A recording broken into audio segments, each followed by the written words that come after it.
for joining us tonight. All right, and I see your recording, Clovis. Thank you. All right, let me go ahead and introduce our guest speakers, our panelists tonight, and then I'm going to introduce them. I want to say a few remarks. They start us off, and then we'll let the panelists have 5 minutes to talk about police accountability and their work and their background that's connected to this. And then after that, we'll get into question answer, open it up to the audience, and really hopefully have a rich discussion tonight. Let me start with Andrea St. Julian, and she is a appellate level lawyer, state of California, and I met her actually with the San Diego 33 and Aaron Harvey. And really appreciate her recent work on being one of the main authors for Measure B that passed by over 70%, although given the response we've received from the city, you would not know that. But the struggle continues, and we will get Measure B implemented and this new commission on police practices put in place, not as a toy thing for the police union, but actually something that really represents the community. And I'm really glad that Andrea is here tonight and directly on the front lines of police accountability, and especially the civilian oversight part, San Diego, where we are really in a watershed moment with the transformation that we're going to have. And I was on the old bad boy CRB, and hopefully that will be in the dustbin of history soon.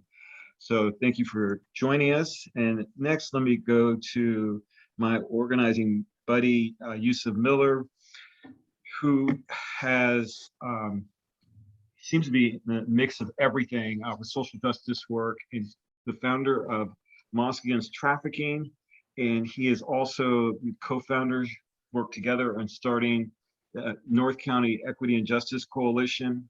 And he is also retired Navy corpsman. Really appreciate his contributions for our social justice work, and joining tonight, especially to hear about the SLICK campaign, Saving Lives in Custody, that the EJC North County has been spearheading. And then next, other organizing body, another person that's very much on the front lines and always pushing us, which we really deeply appreciate, which is Tasha Williamson. And she, one of the things that she's done recently, I hope she'll talk about tonight, and this is like the next level for organizing in for police accountability, which is literally going to their front door, the police station in the Southeast, and demanding that certain officers resign, and or some of them also need to be prosecuted, which is really an unusual step for a city very thick and respectable politics. And we really appreciate drawing that attention to the police behavior and actions, and by doing direct community accountability by literally being there at the police station and organizing these weekly demos on Thursday nights, as it would be. So appreciate Tasha being here. And then for our national speaker, is Jaspal Bhatia here? Make it? Jaspal was not able to make this particular meeting. He was trying to help us get someone else to participate in his stead, but I don't think we were able to find someone. Okay. And then we will also then open up that space to be able to talk about state and county for police accountability. I did want to just say quickly, for setting this up for police accountability, is kind of starting actually by grounding it in San Diego. Okay. And that is, we continue to have very serious incidents and issues around law enforcement in San Diego. And I'm always concerned about them falling off the radar. And actually, I wanted to set this up kind of a roundabout way, but hopefully this will make sense. I actually just, and I know Clovis, I just shared this with you, but I went on a civil rights pilgrimage in the South with the church from San Diego. And it was an extraordinary experience. Most of the places I had actually been to before, and I have relatives in Louisiana, but experiencing it with a predominantly white church and older congregation was really a fascinating experience. And the only other person of color, the only other Black man on the group was the the leader of our group, who's giving us the tour.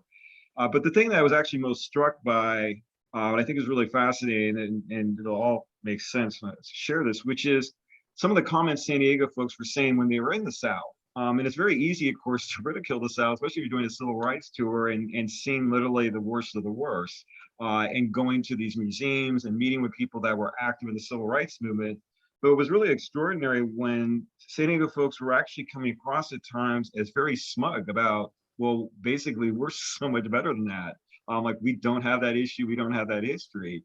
And I was really, on one level, I was horrified by it, but I was also really fascinated by that, by how do you get to the point in San Diego this day and age where you really actually don't know that much about your community and what's taking place? And in some respects, it's also really an obvious point, but I did want to have that as part of my opening remarks, opening this up to the panel. I think part of the issue we always have, a struggle, is that basic information, people knowing literally what's happening on the community, especially if it's south of the 8, and it might as well be it's taking place in Texas or New York, in the sense of people's lack of knowledge of literally what's taking place in, we're just talking about the city of San Diego. But the other part, and this is what I want to, you know, as I open up to the panel, of course, hear all of you talk about it and connect, is we did just have another in custody death. And again, I don't know if you asked, if we walked the city of San Diego or anywhere in the county, and you asked 10 people or 100 people, do you know San Diego County has the highest in custody death rate for all of California? How many people would actually know that? Civilian oversight for police, or the district attorney responsibility for oversight for police. Do people know that process? Do they know what's in place? Do they know about the change with Measure B? I think are all really critical questions, and part of this ongoing struggle that we have. And I also think the other part, which is why we're very much interested in a national frame, national speaker about this issue, is having come from Washington, D.C., and moving here in San Diego in 2013, in one of my areas that I've focused on in terms of my academic career has been criminology, and is not just sociology and Africana studies, but a lot of the what we consider mainstream practices for how police departments, law enforcement in general operate is substantially different than San Diego now. And in a lot of ways, it's literally the textbook when I'm teaching my students about what was done in the 1950s and 1960s. Canine units. San Diego has the largest canine unit west of the Mississippi. How do I know that? Because when I took a tour of their unit, they proudly proclaimed our dog unit is even bigger than LA. Usually that's something maybe Mississippi or Louisiana would be proud of, but again, it's something, again, culturally, for some reason, here in San Diego, that's something they claim.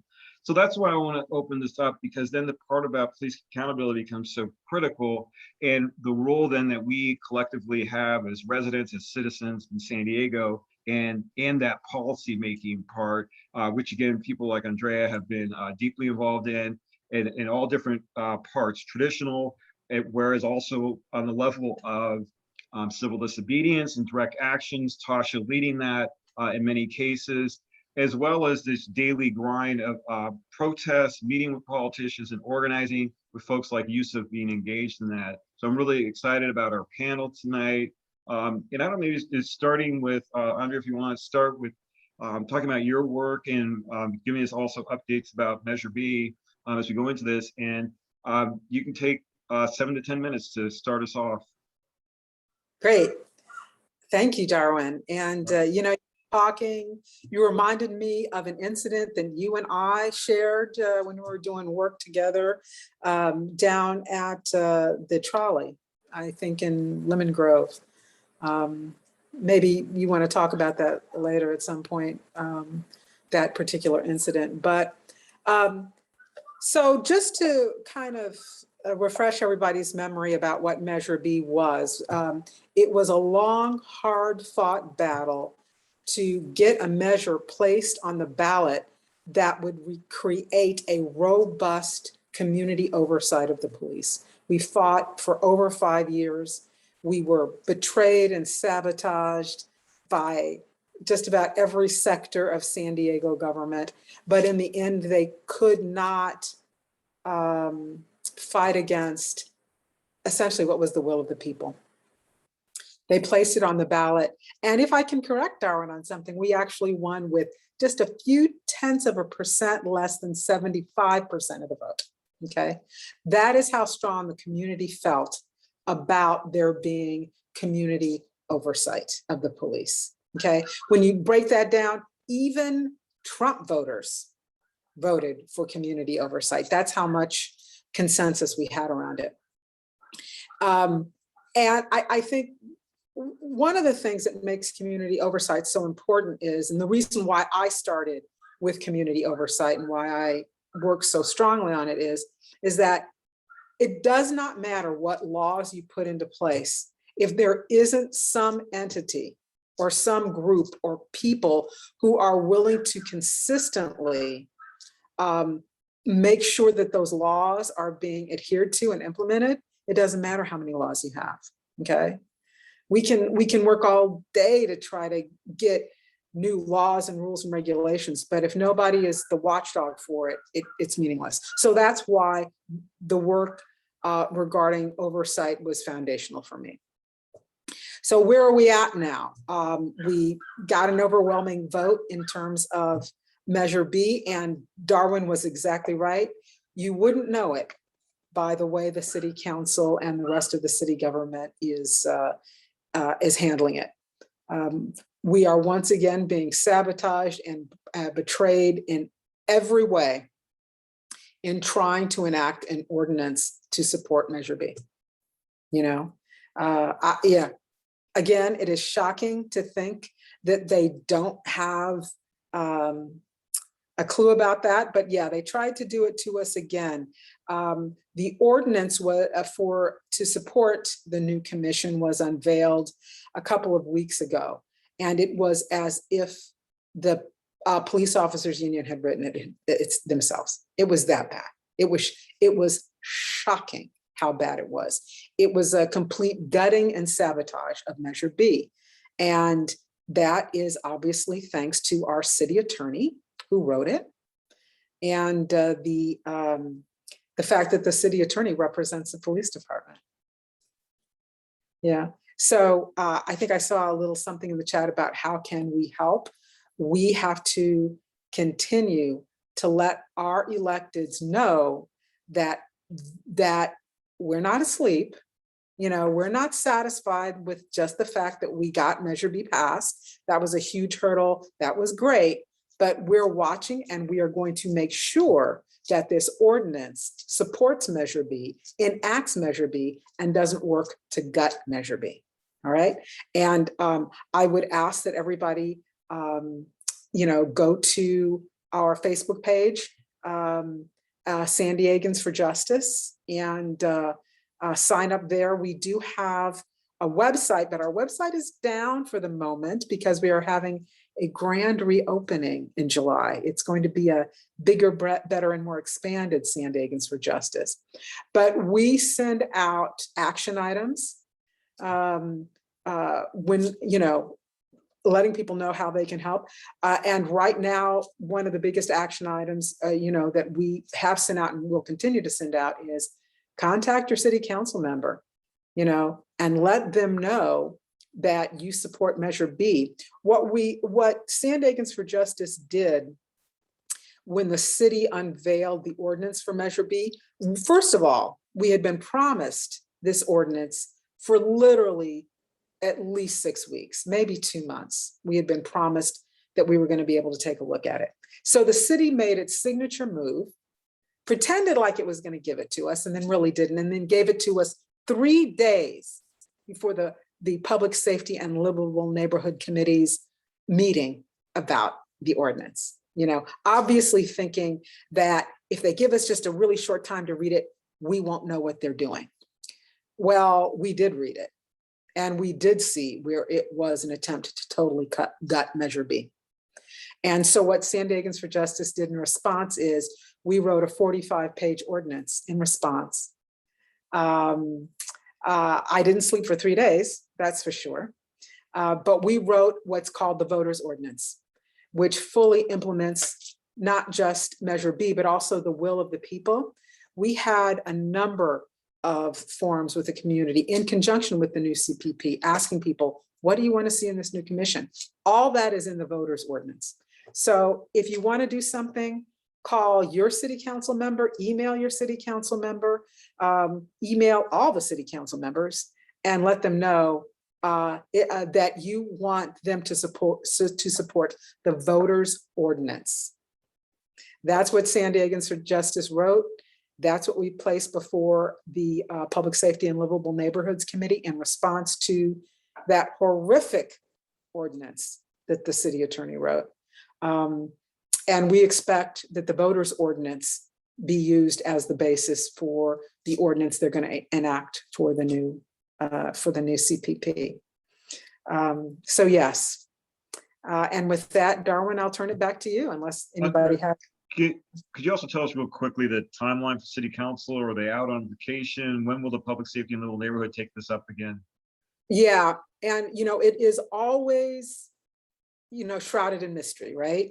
If they keep us guessing about what's going to happen, they think they cut down our ability and the time that we have to respond to them, right?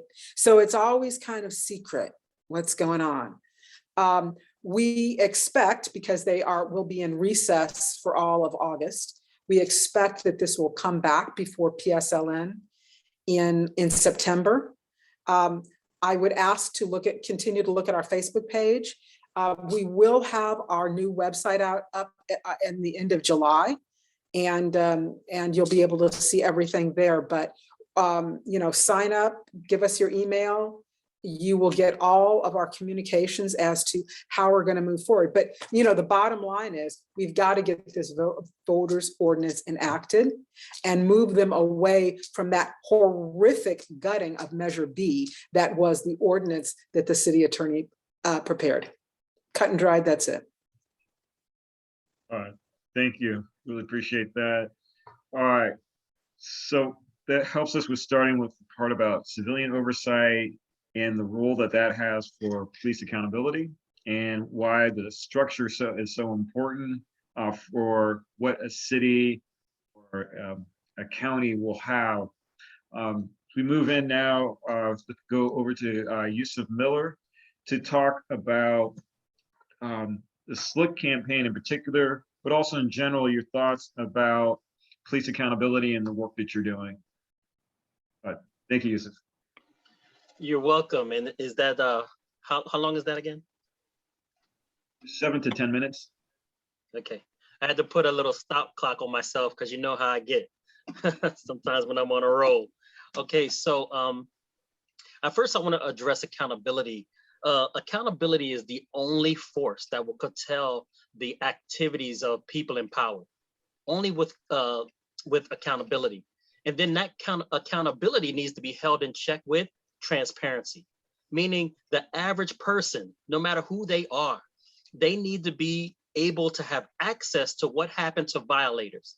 We need that in the community to know that accountability is actually working.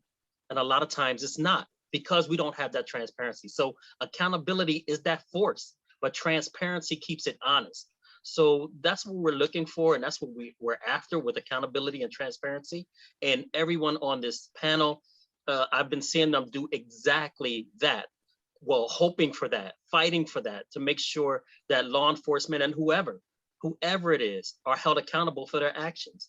We have doctors accountable for their actions, nurses accountable for their actions, teachers, cooks, chefs, you name it, the gamut. They're held accountable by laws and by ordinance on how they're accountable for their actions. But when we bring up police accountability, lawyer accountability, judge accountability, when we bring that up, we are the ones who are anti-police.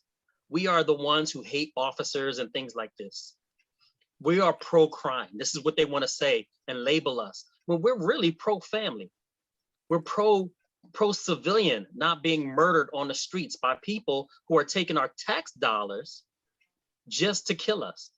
We're paying them to kill our children, our families. So this is a critical issue that all of us need to be in tune with, this accountability of law enforcement officers. And one of the things that we are placing ourselves in a place where we can hold law enforcement accountable is the SLICK campaign from the North County Equity and Justice Coalition.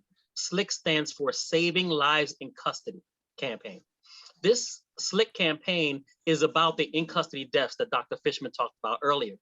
And like Dr. Fishman said, San Diego County has the highest in custody death rate compared to all other counties in the state of California, it's same size.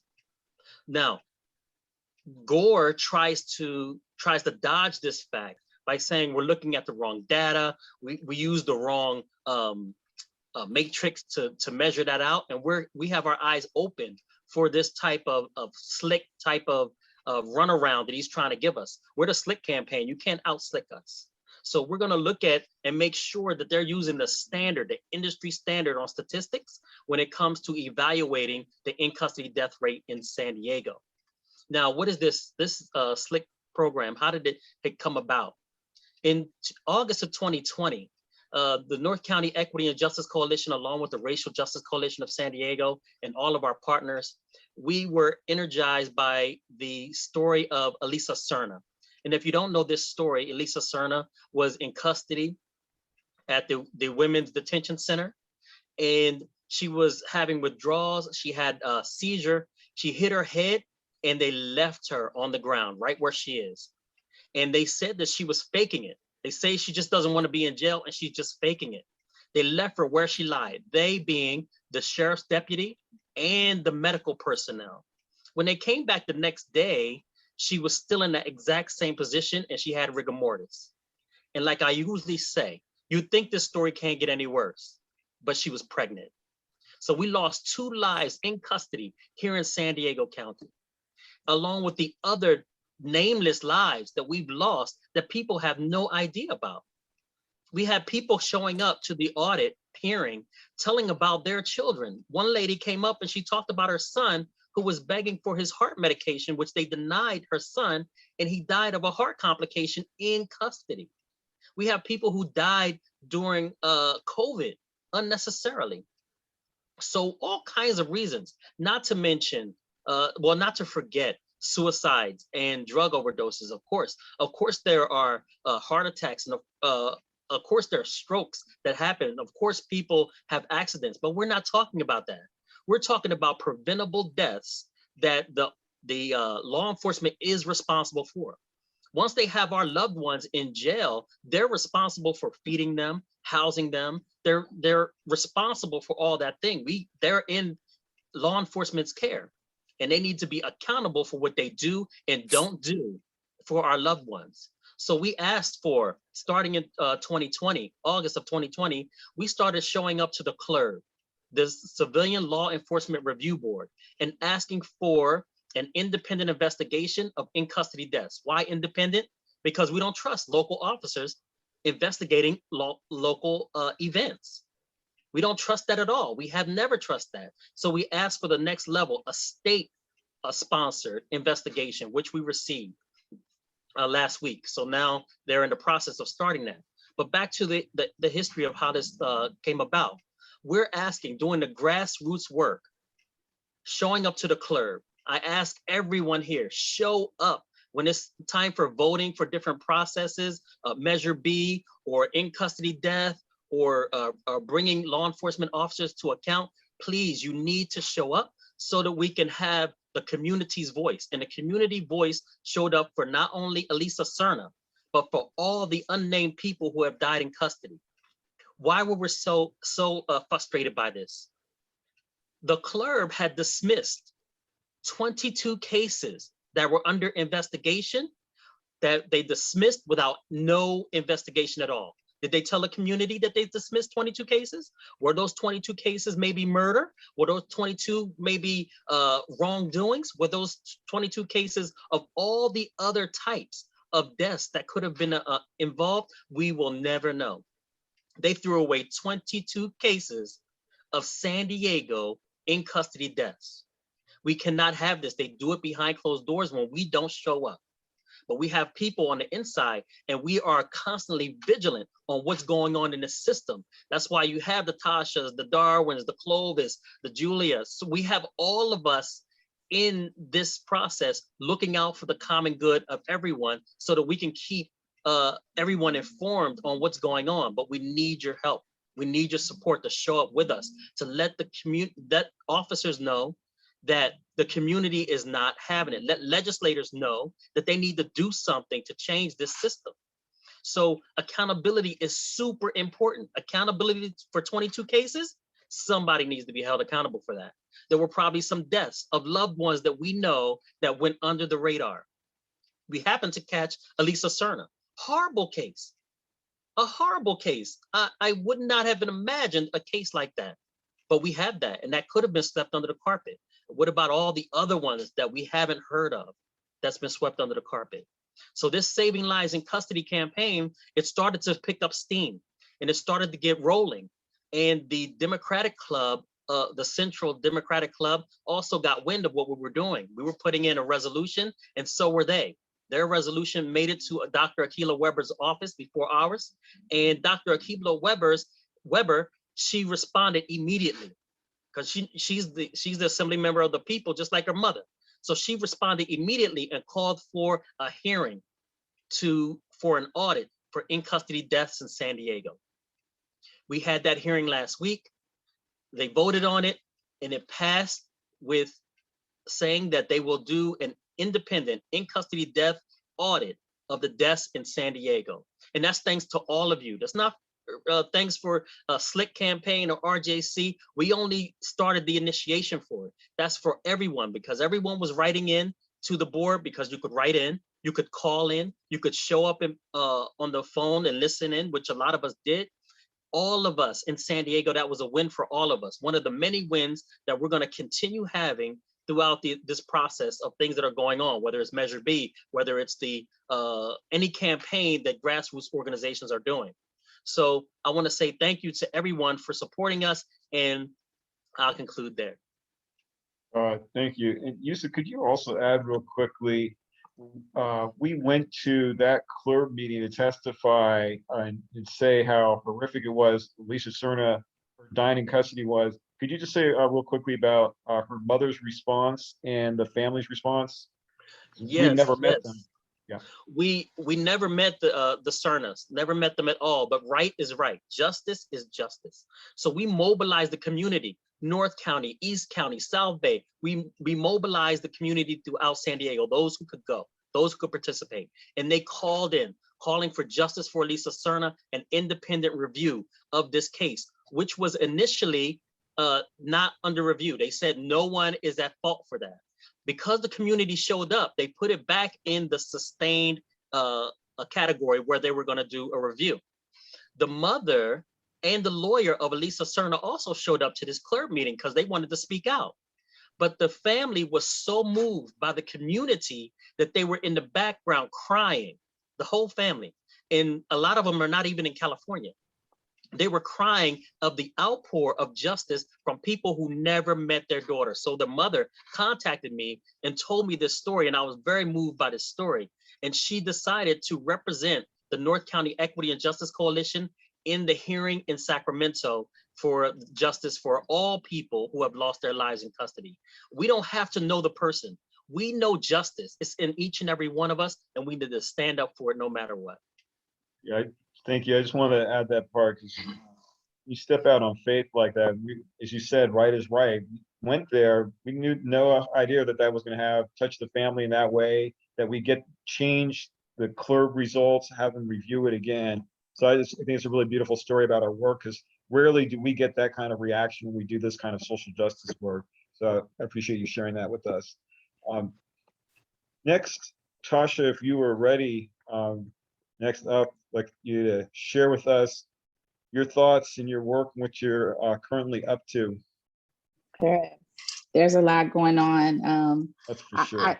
I'm still all about police accountability. I'm definitely going to push the line against all types of injustices, whether it be in the streets of the communities, in the halls of government agencies or schools. I'm going to continue to push injustices. Today, we're talking about police accountability.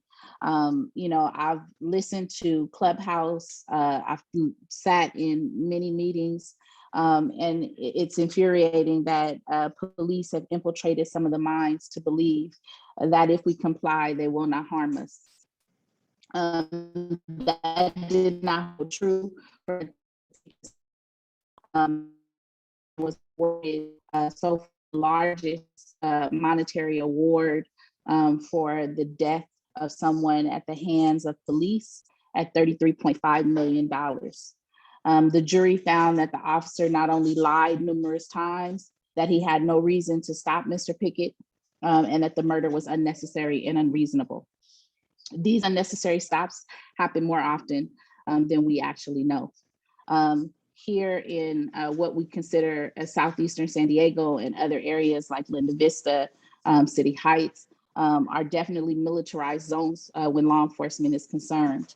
The only thing that they are doing is holding accountable folks who commit crimes, but also harming folks who do not. They throw out this large net to try and catch criminals that also encloses people who are innocent. And the manner that they do it can sometimes violate laws. It definitely has violated policies. I am one of the community leaders who has been doing for a couple of years now police accountability complaints, where we file complaints against officers. We've been holding a protest every Thursday at the Southeastern Police Division asset, which I will be going to while I'm on this Zoom as well, to also make available complaints, helping people file complaints. It is an uncomfortable process for many who file complaints, but it is a needed process so that we can actually keep up with those rogue, reckless, and lawless officers who are not held accountable, by the way, by the district attorney's office or the U.S. attorney's office.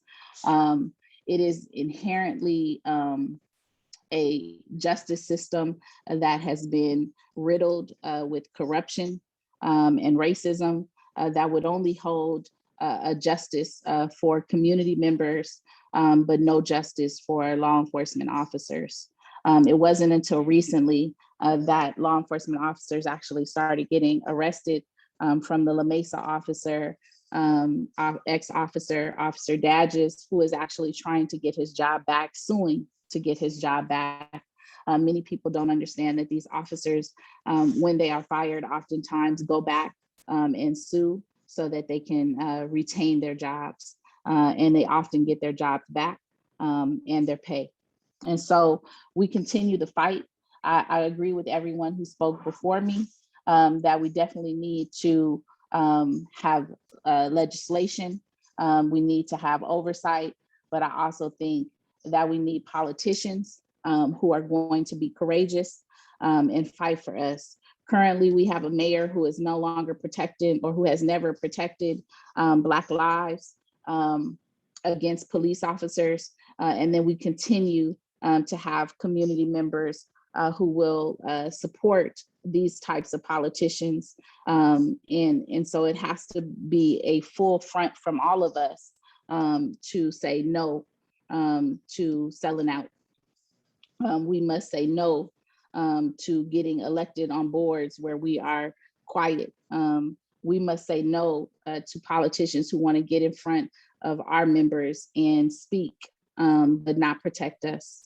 I say that because I have sent out to NAACP, I've sent out to other organizations, the Democrat Party, and numerous other organizations, incidents that are detailed, like February 21st, 2021, approximately at 10 a.m. on Euclid and Imperial, Mr. Glennie Martin was in a wheelchair and he was jaywalking with a white male, and the officer stopped them both. These two white officers are two of the officers that we protest every Thursday at Southeastern Division because they let the white male go. That is why we don't know his name, but they kept Mr. Glennie and began to look at his wheelchair. A woman walked up asked them why they let the white man go and not give him a ticket as they were beginning to write a ticket for Mr. Glennie Martin. They decided not to write the ticket for jaywalking, but instead wrote the ticket for an open container. These are the type of officers that we do not want in our community or in any community for that matter, because we know that that is considered racial profiling, which is illegal in the state of California. So we continue to protest Officer Mark Sullivan and Officer Mark Bellotti. When we talk about generational, Officer Mark Sullivan is the nephew of Sergeant Sullivan, the same sergeant who tapped the butt of a female Black officer in the open at the Sallyport in downtown headquarters. There is currently a lawsuit that is going on for that, but Sergeant Sullivan was just days away from his retirement when this happened. Now, Chief Neslike could have fired him, but he didn't. So our Sergeant Sullivan was allowed to retire, retain all of his rights, all of his pay and the city's pay after violating a Black female officer. No Black male or any officer that was Black could have done the same thing to a white woman on the streets or in the police department, and should not have. But the treatment of Black people, whether internally or externally, is very different than the treatment of white people. We know that racism exists. We know that it continues to impact communities. We also know that it impacts officers internally. We know that see something, say something is asked of community members, but see something, say something does not work with officers who are telling on other officers. We know that because we can move to another incident. Over a year ago, Officer Aaron Sullivan, Officer Aaron Sultan was reported by another officer for saying, "I hate niggas." He was left out of patrol for almost a year, and then he was put back into Northwestern Division. 2 weeks ago, he was put back maybe about 3 or 4 weeks ago.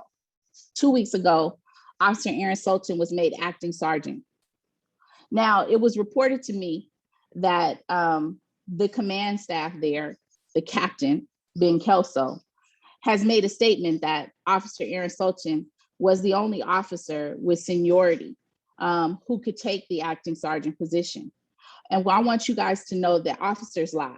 Captains, chiefs, assistant chiefs, officers, sergeants, lieutenants, they lie. Captain Ben Kelso is a liar.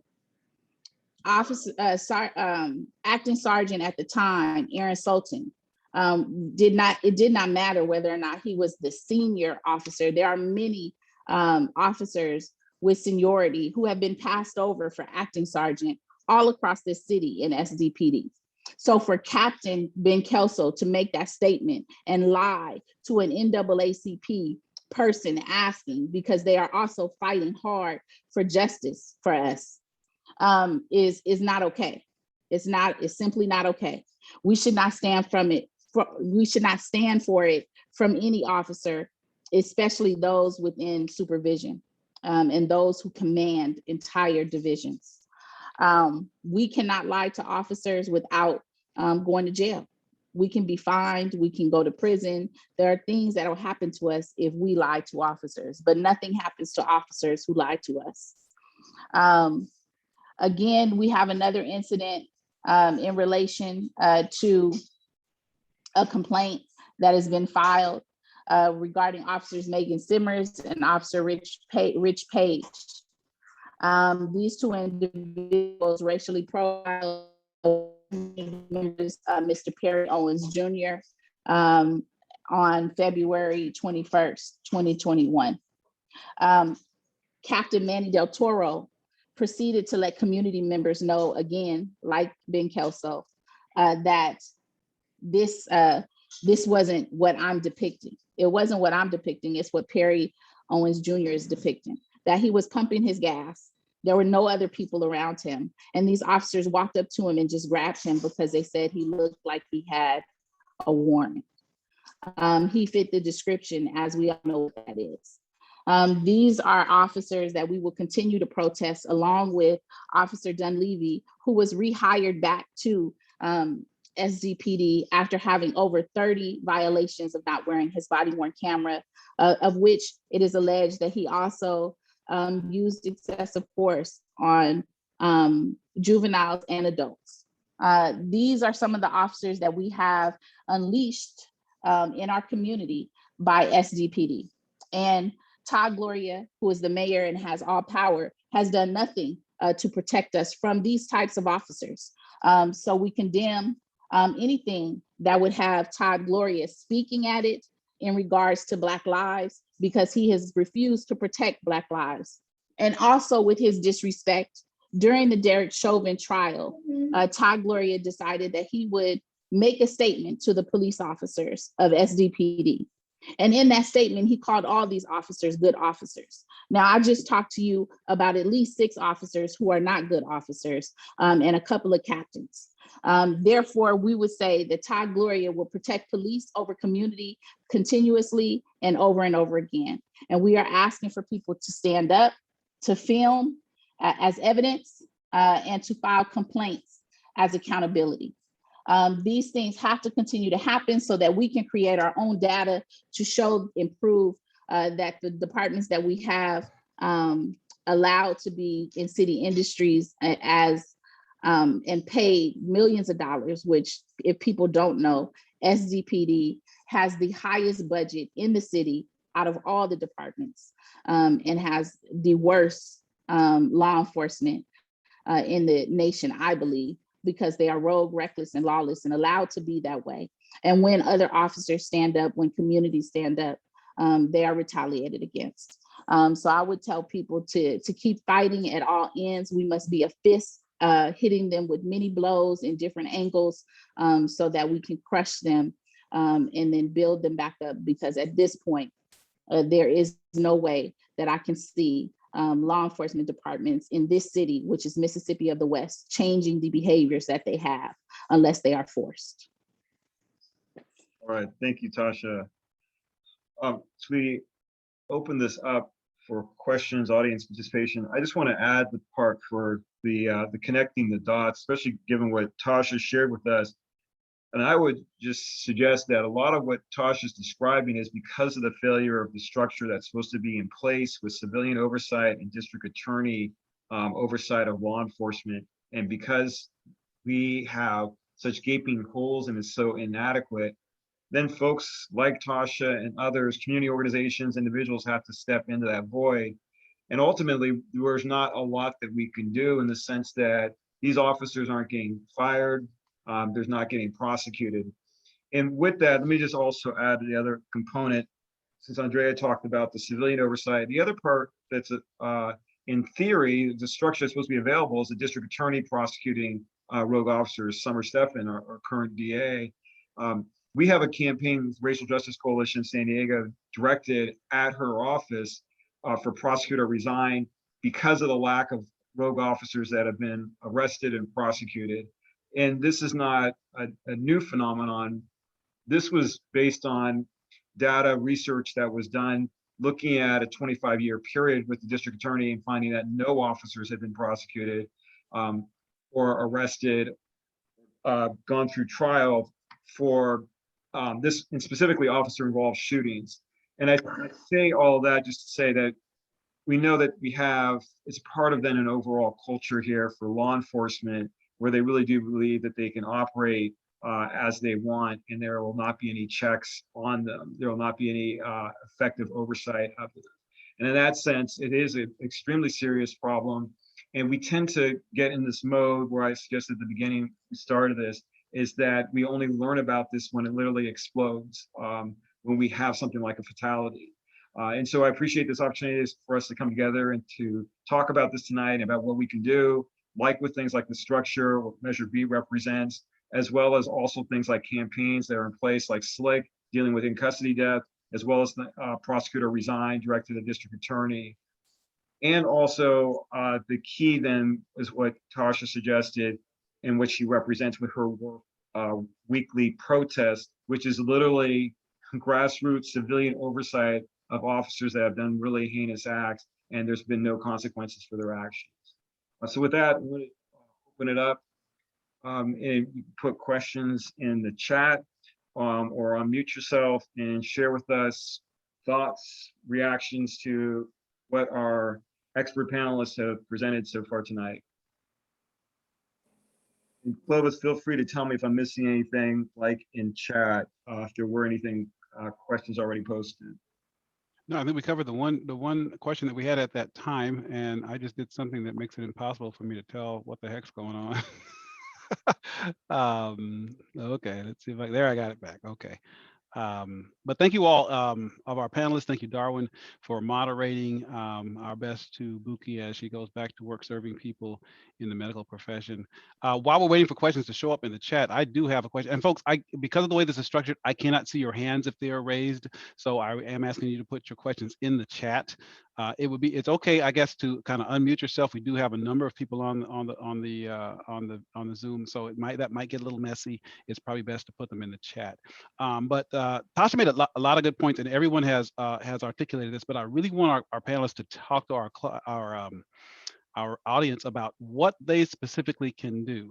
Andrea is doing legislation and a lot more. Yusuf, of course, is as Darwin said, all over the place. Tasha is literally on the street on a regular basis.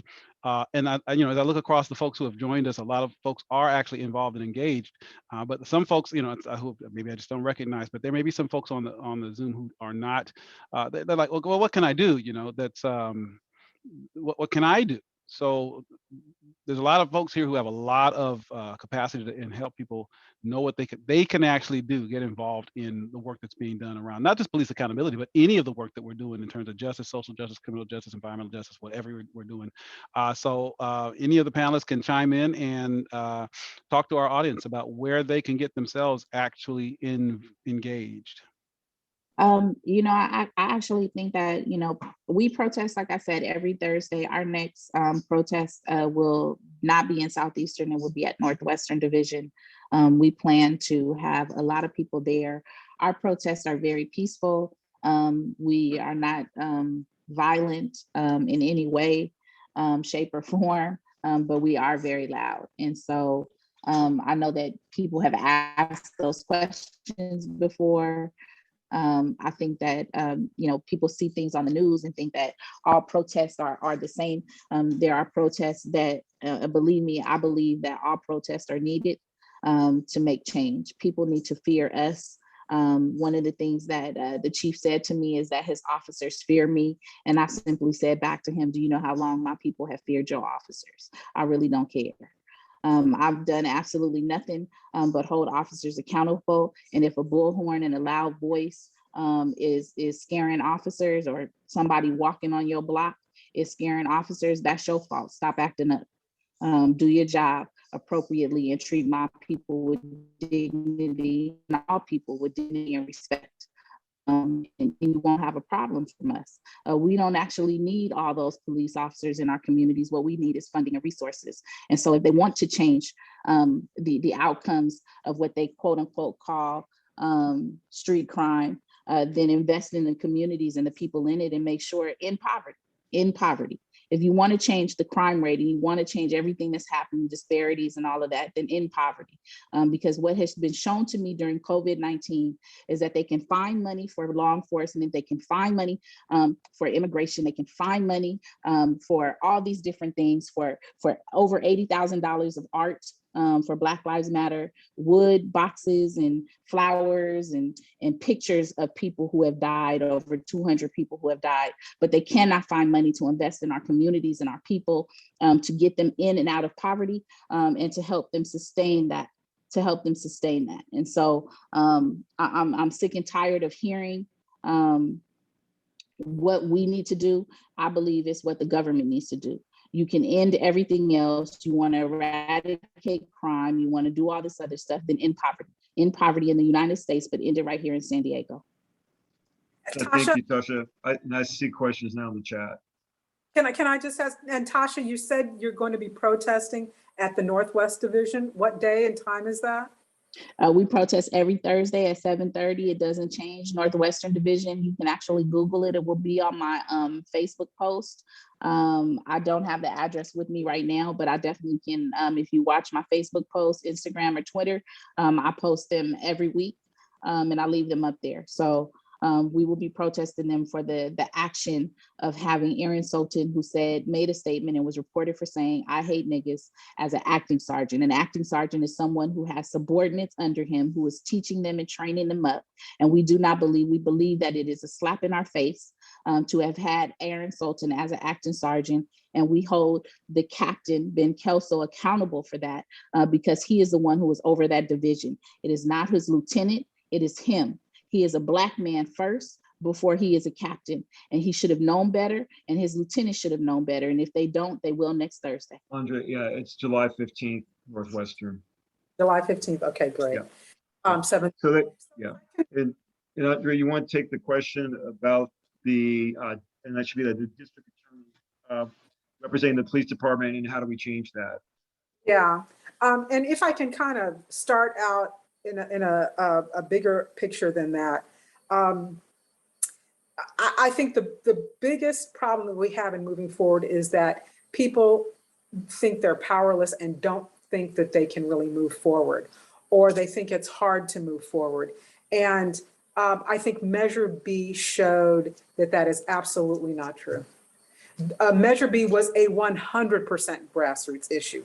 We had no money behind us. We had no big names behind us. We had people like Tasha and Darwin and Yusuf and Clovis behind us, and many, many more, right? Okay, so I think what I first want is everybody to dispel the thought that you can't make change. And how you make change is, the tired slogan, but tired but true, that organized power is realized power.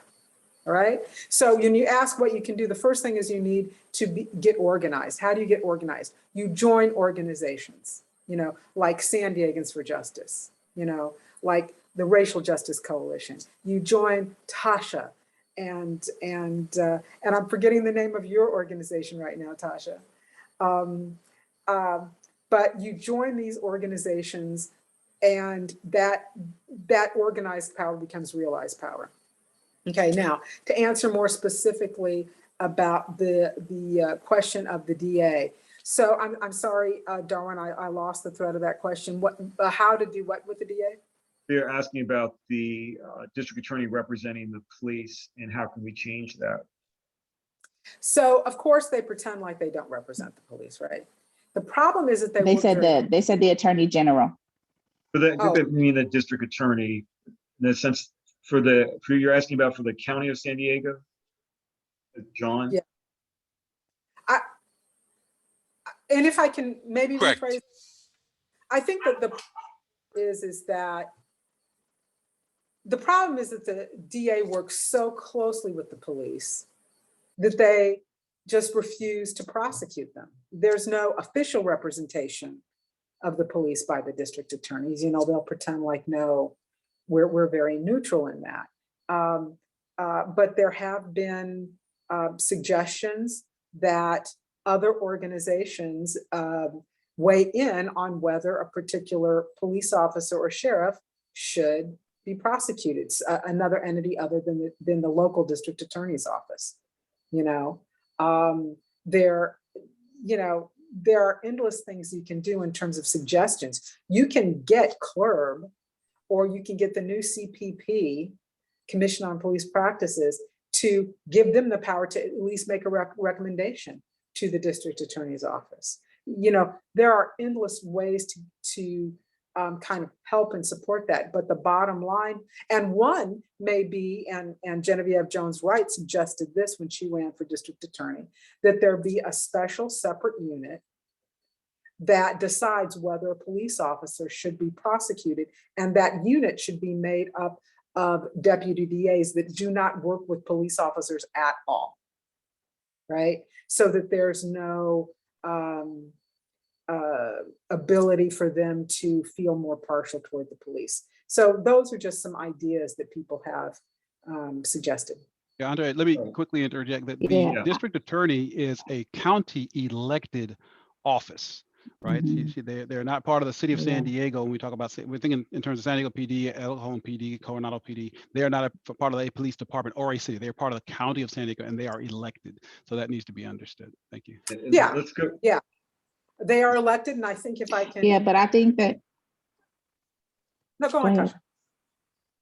Go ahead. No, you go ahead. I was just gonna say that I think that we're also missing the fact that they are a county elected politician, and that is why all the police departments, the PACs that they have, and the POAs are heavily supported, supporting in who gets into the DA's office, not just by their votes, but they get out and support them and walk and talk to individuals, but they also heavily fund their campaigns. Therefore, it makes it very difficult for DAs, mayors, and so on to be heavy-handed in accountability against these folks who heavily support them during their campaigns with funding and other supports and their vote. So I think that is stop voting for district attorneys who take money and from police departments and other law enforcement. We vote for them in droves. Stop doing that. You know, I mean, I will tell you, I have a hard time voting for anybody that was, you know, that received money from law enforcement. You know, but unfortunately, that's not true of most people. We vote for them in droves. We got to stop doing that. Let's go. I also think I'd that like to add something to that. that is, oh, go ahead. I would like to Go ahead. also add to that. When we have the what can we do question, a lot of people think that the only thing we're offering on the table is protest and marching and rallying and all these things, but there's a lot more. And sometimes it might not be a good fit for you to do all those other things, but we still need you. So we need people to contact their elected officials. We need people to contact and be involved in city council voting for city council members. We have council members who are registered as Democrats and don't represent the people at all. Nothing that represents as a Democrat. And I'm talking about Jen Campbell. People who are sitting there betraying us and we have put into office. It's our fault. We have to undo it. So there's other ways that you can be involved when voting for your mayors, your city council members, and the like. But also, if you're below 18, a lot of people say, oh, I can't wait till I'm 18 to get involved. Below 18, you're also involved in this process. Letter writing to the mayor is not, there's no age requirement. Letter writing to the city councils is not an age requirement. Participating in that local politics, there's no age requirement. So we as adults need to be grooming our children to be involved in this. And why do I say that? Because that's a family effort. And a family is a force multiplier. I can be out there by myself if I want, but I have 3 kids. Now there's 4 of us. You know, I bring my wife, that's 5 of us. I bring my cousins and my aunts and uncles and have us letter writing campaigns from students in schools. That is a force multiplier. So there's a lot that we can do. We need to be creative and make sure that we're making these appointments with these city council members and holding them accountable as well. Because we make these scorecards for these people. And if you're not sure who's doing the right thing and who's doing the wrong thing, come to our websites. North County Equity and Justice Coalition, Racial Justice Coalition, contact Tasha, contact all of us. We will tell you, we will suggest to you that this is a way you need to go for people who are actually representing the people and the issues that are important to us. So there's a lot that you can do, 18 above or 18 and below. Let's see if we can get question. I just want to piggyback on that hand as well and raised. just say that. Samantha, Oh, go ahead. and then we turn back over to the panelists. You want Hi, to ask your everyone. question? Yeah, thank you. Yes, thank you. Thank you so much for hosting this event this evening, giving people the opportunity to hear this conversation. I have something I'd like to say. As a person who sits on CAB, the Citizens Advisory Board for Police and Community Relations, as a person who follows the work and efforts of the CRB as it transitions to CPP, I understand that the civic engagement piece, as you all spoke about, that maybe the street-based protest isn't for everybody. Um, as we've seen during this period of COVID and folks being isolated at home, we're seeing the meetings for these groups being held virtually, which provides the opportunity for increased participation, but we're not necessarily seeing that increased participation that should be available and accessible to everyone.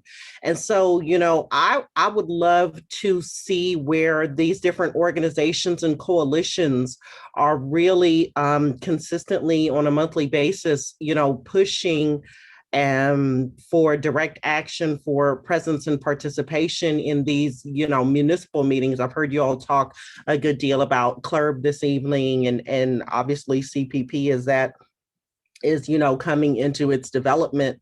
But I think a lot of times the efforts of these municipal type boards are dismissed by policing entities because they don't see the community showing up, and therefore the boards have a certain amount of diminished credibility and relevance around the efforts of transparency and accountability.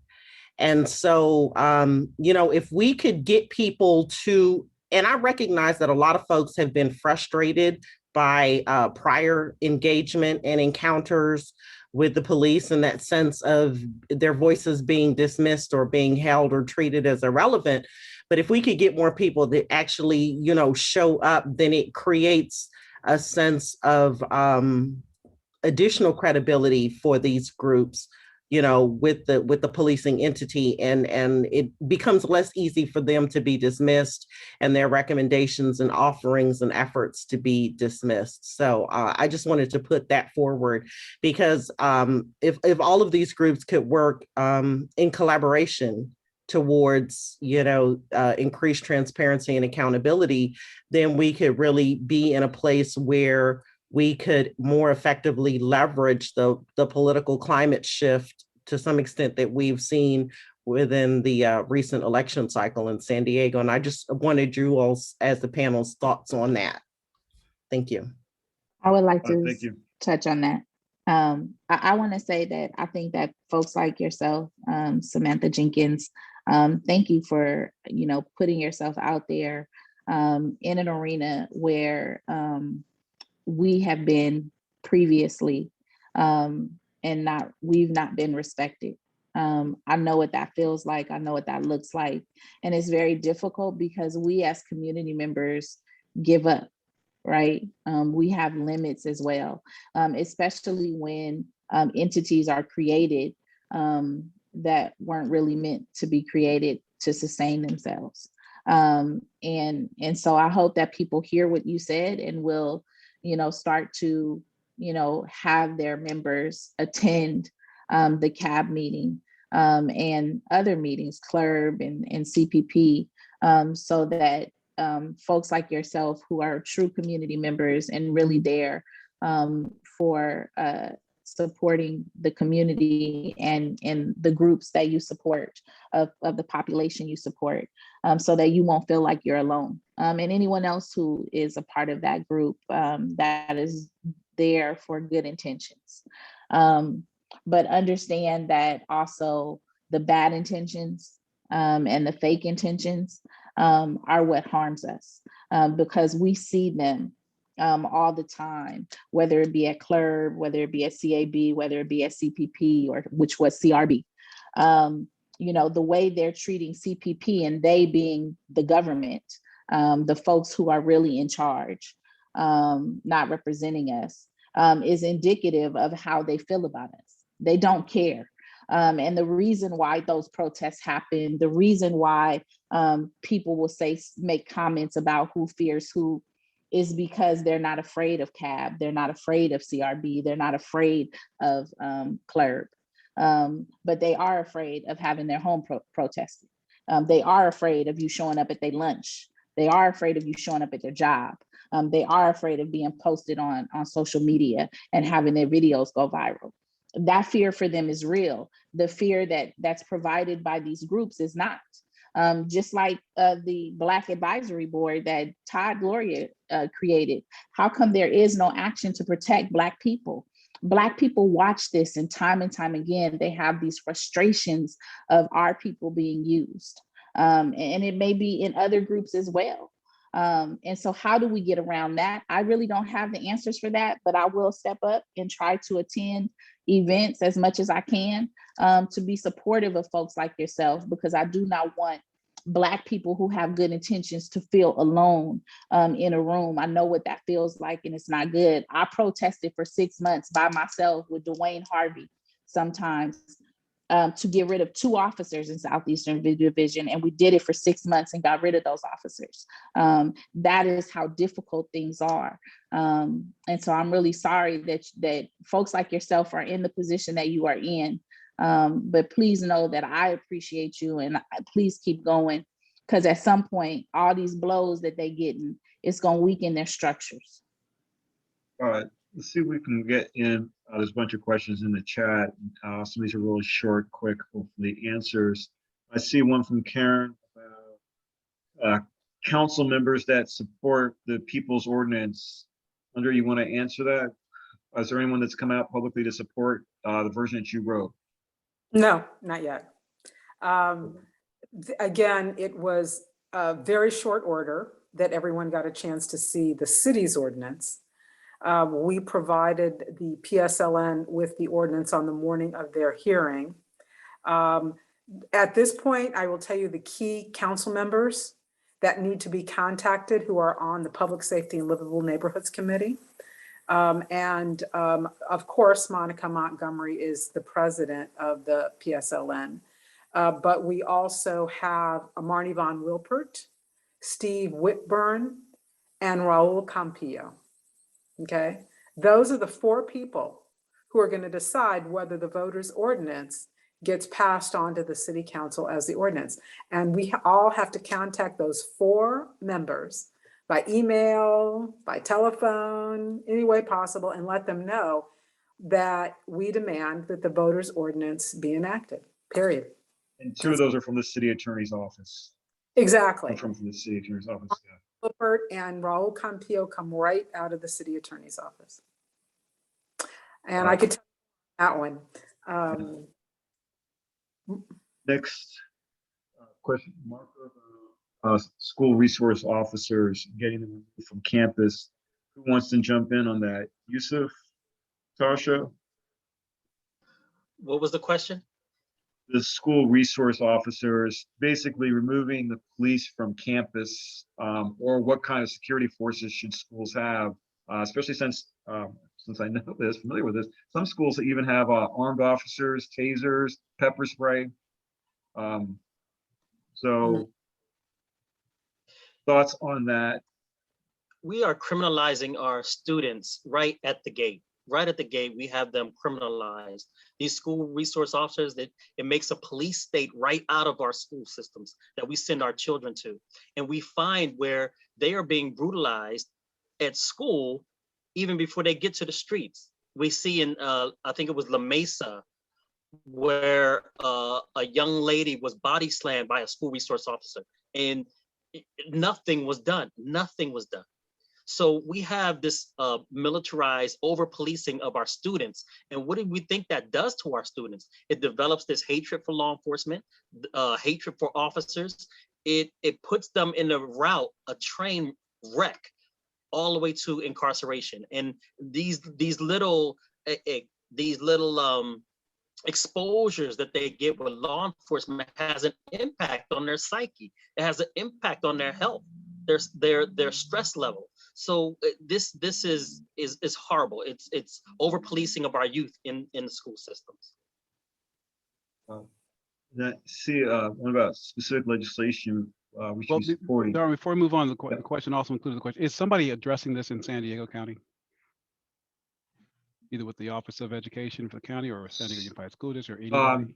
Universities. No, I don't know about K through 12. I only know about college universities. Okay, thank you. So that's a good question. Yeah. Can done work. Mid-City Can has done work. The Mid-City Can Youth Council has done work on K through 12 policing. Hey, Derwin. Andrea, this is Marco, just real quick. I just want, can you please, or anybody that has that information on that youth group from Mid-City Can, maybe like a contact, I would love to get in contact with them. Sure, sure. I Also, will, I want to, oh, go ahead. I'm just gonna put it in the chat, go ahead. I just want to say that with you know, the question that Marco said, you know, we can look no further than Helix High, where Bree was slammed by a CRO officer. We can look at Lincoln High School, where we had another young man, Desiree Smith's son, who was choked out by an officer and left unconscious. We have officers who are not treating our children like they are children, but treating them like they are adults. I think that officers do not need to be in schools with all their weapons and anything else. I think that instead of that, money can be used to hire grandmothers and mothers and move them out of poverty that are respected by students, so that students will have better performance with their family, and we will move people out of poverty into middle class by hiring them instead of hiring police. Whenever and people talk about school shootings, whenever there's a school shooting, it is not the CROs that are contracted, but 911 is called to come and arrive for those mass shootings. So we should not use that as a terminology to say that's why we need police in schools, because that is not what happens. So I would continue to say that we keep pushing for police to get out of our schools and for law enforcement to be demilitarized, because they are not using those equipments and tools on terrorists. They are using them on community members and children. Hey, Derwin, can I jump in and provide some commentary on the school policing issue? Yes, that's fine. Thank you.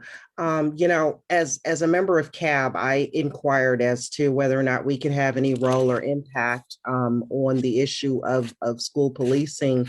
And what I learned is that although those folks are something of a branch of SDPD, they are not under the auspices and control and leadership of SDPD. And therefore, any sort of advocacy or policy change work around policing on school campuses needs to be done at the school board level. And so I would encourage any community member who is invested or concerned with the presence of armed officers and the indoctrination of Black and brown children in our communities towards a policed mindset, to start regularly attending school board meetings and getting into public comment and speaking about their concern, asking questions when there's opportunity to engage around budget allocations at the school board, because that's the space at which you'll be able to address and voice concerns regarding school-based policing. It is not with SDPD or any of the oversight entities that we've discussed here this evening. And if I could. So as far as Helix High School was a La Mesa police officer. So therefore, it depends on what jurisdiction you're in as far as city entities who will be policing schools. Some have their own, others are used through other police departments.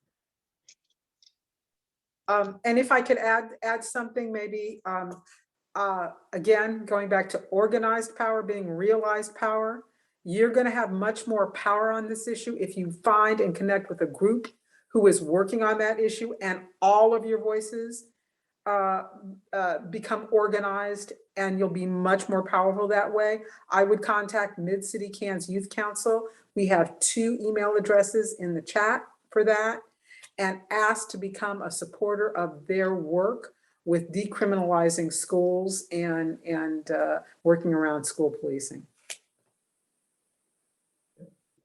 Let me just also add, as we wind down, I just want to echo what Andrea was saying, and also put it in there's a question about what policy support and legislation. The part for we've been trying to address tonight about police accountability is one is the example that Yusuf gave, like with the family, the Cerna family, and going to a CLERB meeting, and that wasn't intentional, but as an organized group, all of our voices together helped to make a difference with the CLERB decision. In some respects, that's easier or low-hanging fruit for the criminal justice work. When Andrea is involved with changing the policy, the actual structure, that's on par with trying to find a unicorn in San Diego.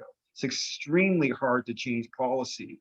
And I was jokingly saying this before, but I think people really need to wrap their brains around this. It is much easier to get the fireworks canceled in La Jolla because of what it does to the sea lions than to change policy for Black and brown youth in Southeast. So that when we're dealing with this in the criminal justice arena, understand this is not something that's just going to be done in a day or a week. When we did the chokehold campaign and got the ban, it took us 3 years. It's very difficult work, and we can't also underestimate that. So I agree with you on what you're saying, but it's not just organized, it's also real commitment to staying on course and really working hard. And there are real vested interests, not just with the police union, for keeping the status quo with what we have in criminal justice. And then just the last thing I want to add is that the thing overall in terms of guiding our work, we just got to remember is that it actually is a better functioning system when you have police accountability. And in the sense that on a very basic level, if the police officers, and there's usually typically about 5 to 10% of a police force that are generating like 80 to 90% of the complaints, if you have effective oversight of them, they are being fired and or prosecuted, you're actually going to improve things like community relations because you're going to have less incidents. It actually makes sense to have structure in place like civilian oversight and a district attorney that actually has the courage and the brain power to prosecute those rogue officers. So in that sense, what we're actually really doing is strengthening and improving our community by doing this work. I did want to share that out. Yeah, and let me just say, open this up for the panelists to make closing remarks as we finish up tonight. I just want to kind of piggyback on what you said, Darwin, is that I think also we need to look at that police departments all over the nation, but definitely here in San Diego County are predominantly white males. When we look at police departments, the diversity is lacking, but the diversity in supervision is also lacking. We have not one Black female in supervision across this county. So we look at SDPD, we look at El Cajon, we look at La Mesa, we look at all of these, the sheriff's department. That is saying a lot. That is saying a lot that it is a white male dominated force. We are a white run city and county. Still, even though we have a different board of supervisors now, the head of the county is white.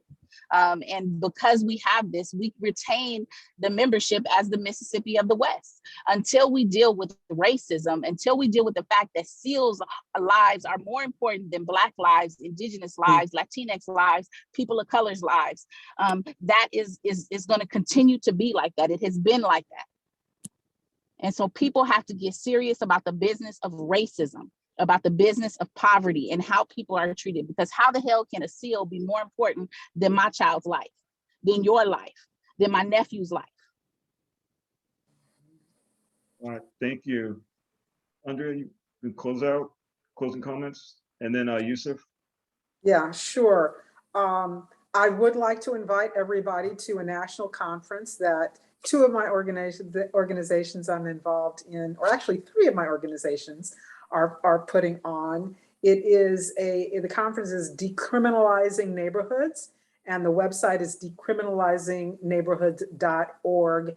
The conference is from July 23rd to the 25th, and it is looking at the ways in which we use particularly gang laws to criminalize our communities and getting together so we can strategize around that and change that narrative and get really clear. Or if I may say so once again, we want to organize our power to realize our power. So thank you. I'll turn it over to you, Seth. All right. Yes, for those who feel that marching is not their cup of tea, we need you to show up to these CLERB meetings, CAB meetings, the police practices meetings, the things for Measure B. We need you to show up to those things, because showing up is the way we make changes. Like it was said before by Samantha, that when we, and it's actually true, what we did with the club before we started, our people show up to the club once a month on their Tuesdays, the second Tuesday of the month. Before we started that, they were not used to the community showing up. So much so that the system that they used was crashing because we had so many people there. And I remember seeing you there, Andrea. I remember seeing a lot of us there, and it just kept messing up because there was so many of us there. And from that time back then, all the way till now, we still show up at on the second Tuesday. This part is not sexy. This part is not going to get you on the front page of anything, but it needs to be done. So showing up is very, very important. Thank you, guys. Thank you, panelists, and our fearless leader, Clovis. You want a closing remarks? Our chair for the Social Justice Ministry here at Christian Fellowship. You know, I just want to say, I'm gonna do this. Watch this. That's one of the things you can do when you're the host. You can spotlight yourself. I just want to say thank you to all the panelists. You are absolutely magnificent people. I love all of you. And for our moderator, Dr. Darwin Fishman, we work closely together on a lot of, I work with all these folks. And for the folks who have joined us, love you all too. I recognize a lot of faces, and we really appreciate and respect the work that you are doing. If you are not one of those folks who's been doing this work for a long time, you can see how important and urgent this work is. There are people whose lives we've saved and we don't know it, right, by the work that's being done, and that could be a friend or a relative of yours, and you just don't know it because we stopped a police officer from doing something because we were there either in the background or in the foreground creating legislation, standing in front of the street, or embarrassing people on Facebook when they did evil things. Darwin hasn't mentioned that the Racial Justice Coalition was working on stopping the chokehold years before the city and the county of San Diego put it into the chokehold. Now national legislation is being put together to put the chokehold, to stop the chokehold nationally. That work was being done, and it saved lives, and that we don't even know about. So I'm very excited about what we've done here today. It's really, really incredible information. Everybody should have a place they can plug in now and join the work. There's a lot of stuff in the chat, and there's a lot of links that you can link to, and you can Google almost all these people. In fact, you can Google all five of these people, and myself, I guess, all four of these people, and you'll find their contact information in the work that they're doing where you can plug in. And there's something for everyone to do. I was looking at, let me see if I can find it. Before I had this little poem up that somebody else used for something else, but I don't know if I can find it in a timely fashion. And my alarm is going off to tell me it's time to stop eating tonight. That may not happen. But it's that poem where the guy says, they came for the Jew, and I wasn't a Jew, so I didn't say anything. And then they came for the Armenian, and I didn't say anything because I'm not Armenian. And they came for the Gypsy, and I didn't say anything because I wasn't a Gypsy. And they came for the next person, and I didn't say anything because I wasn't. And then they came for me, and there was nobody there to speak up for me. So don't be that person who was the last person left who didn't say or do anything. And then when they come for you, there's no one to help you. So on that note, Amen. I will, perfectly Amen. at 7:30, turn this back over to Darwin to say goodbye. And any other announcements or critical information that people should have before we go? I know Andrea made an announcement. If there's others, and we know that we'll be meeting on the Thursdays at the police department. We got that information. I would like to. Anything else? I would like to say that if you see somebody pulled over by the police, please pull over, film, and if you see something that's not right, file a complaint. You don't have to get close, but oftentimes filming the interaction can stop someone from being injured, but can also make the police act right during the stop. It can also catch police who are just rogue, reckless, and lawless. So make sure you stop. It could change a life and save a life. If I could, I just wanted to say that on the 19th, CAB is having their monthly meeting. And this month, we are looking forward to having the representatives for the Center for Policing Equity come and speak to us about their recent evaluation of SDPD and talk to us about the findings and the indications of significant disparities amongst interactions and engagements between SDPD and Black and Brown community members in San Diego. So, you can follow us on Facebook for that. Also go to the city webpage for that as well. And if you get a chance, Samantha, before we sign off, if you could drop something in the chat, a link, that would be helpful too. Because folks forget Okay. names, and we've dropped a lot of names and acronyms. So. Okay. I did put something in the chat. Thank you. Oh, okay, very good, excellent. All righty. All right. Yeah. Thank you everyone for joining us tonight. Really appreciate all the contributions. Thank you I'm so here much. at Southeast. If anybody wants to come, we'll be here from 7:30 to 9. Good Okay. luck. Good. Thank you. God Good bless night, all. everyone. Good night. Thank you again.